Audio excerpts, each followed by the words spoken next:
नाशिकच्या पंचवटीत jogging track असलेल्या Shrikrishna garden समोर साकारलाय 7 मजली देवीदास हाईट प्रकल्प। मग येताय ना आजच आपला फ्लॅट बुक करायला देवीदास हाईट्स मध्ये। आमचा मोबाईल क्रमांक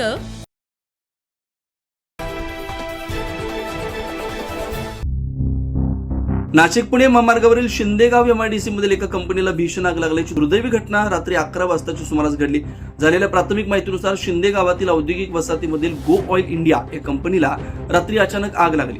आग लागल्याचं समजता स्थानिक नागरिकांनी आग आटोक्यात आणण्याचा प्रयत्न केला, मात्र आगीनं रौद्र रूप धारण करताच त्यांनी सदर घटनेची माहिती अग्निशमन दलाला दिली।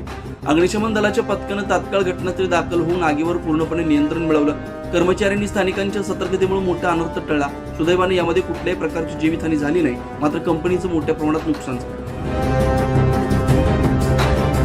या घटनेमुळे काही काळ परिसरात भीतीचं वातावरण निर्माण झालं होतं, मात्र आगीचं कारण अद्याप अस्पष्ट असून घटनेचा तपास सुरू आहे। 9 न्यूज महाराष्ट्रासाठी प्रतिनिधी प्रवीण कुलते।